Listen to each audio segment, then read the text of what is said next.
you accept the Lord as your Savior, as your Lord, your name now enters that book. But most of us, that's where we end.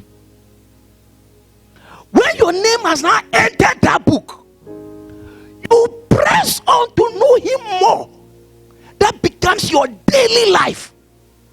So Paul said in Philippians chapter 3 verse 10, that I may know him.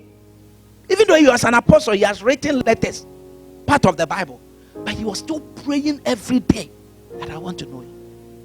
Most of us, just the day you accepted Jesus, you dropped everything. There is no pursuit in your life to know God and know him better. You don't want to know Jesus. One day, you will wake up and stand in judgment, and he will come and say, I don't know you. You'll be surprised. You'll be surprised. Some people, because they raise their hands and said, I have accepted you, they are doing the things they used to do. They are still, whatever life, they have not stopped. And when you ask, they say, oh, I received Jesus. You will wake up one day and he will say, I don't know you.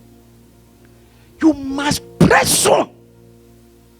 You must strive in personal devotion, in prayer, in making time. I was telling some people, make covenant time. Maybe every 3 a.m., every 6 p.m., every 7 p.m., I am on my knee. I am with God. I am praying. I am seeking the Lord. I'm having an encounter with my Jesus. Until you do that, one day, you may get up and the Lord say, I don't know you. Yeah.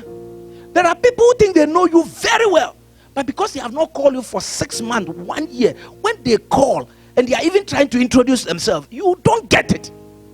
You keep asking, what do you say? He said, I'm so. He said, the name sounds familiar, but where did we meet?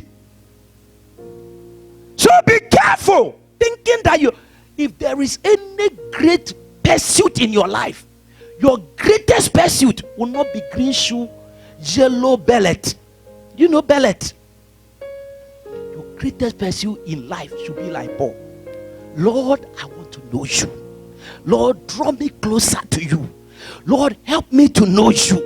You are always calling on the Lord. You are always coming back to him. You are always seeking the Lord. You are always trying. Because 2 Timothy, let me show you something. 2 Timothy chapter 2 verse 19. The Bible said, without controversy, the foundation, he said, nevertheless, the foundation of the law standeth sure. Having this seal, the Lord knoweth them that are his. You may sit in church for 30 years thinking you are his, only to appear doesn't know you. Somebody said, how can I know him? How can I be sure that the best way to be sure is that you are always closer to him. You are always calling on him. You are always having time with him. You are always doing devotion. When we were growing up, we were taught that when you wake up in the morning, do your quiet time. Before you even eat, make time with the Lord. Spend time with the Lord. This is how you get to know somebody. Anybody who knows somebody is because a person has been with the person. They stay together. They have been together. They have driven together. They have sat together. There is something that makes people know people. Yeah. That's why a wife may know the husband more than an outsider. Because they have lived together. They have moved together. They courted. They were seeing one another at JB Busco Road. They were seeing one another. When we see one off to Zongo, then one we see one off to another junction. They have come far, so they know each other. How far have you come with the Lord? How much time do you have for God? You have time for all your friends. You have time for your WhatsApp. You have time for profile. You have time for so many things. No single time for God. And you say you're a Christian. I say the number one criteria is whether he knows you. Church may know you, pastor may know you. Your name may be, because your name begins with A, it may even be the number one on our list. But it makes no difference. So Because on that day, they will not call for any church list.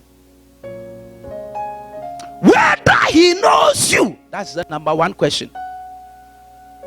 So if you are here, you are not too sure. You have been dodging Jesus. There is no relationship. You don't talk to Jesus. If Jesus is there, let him sit him somewhere. Me too, I'm not here. You will face him. That's number one criteria. And if you pass that one, the moment you pass that one, if you pass that one, they'll continue with the judgment, but you will not be pushed to hell. You will pass. So whether he knows you, that is the number one. Knows you. Does the Lord know you? Does he know you? That's the criteria number one. As I'm talking here, bragging and speaking, bam, bam, bam, bam. Does he know me? Some of God may know me, PAOC may know me, but does the Lord know me? That's the thing. Sometimes I've been in that service, I was even born there. It doesn't matter. Does the Lord know you? Does the Lord know you? That's the number one criteria for judgment.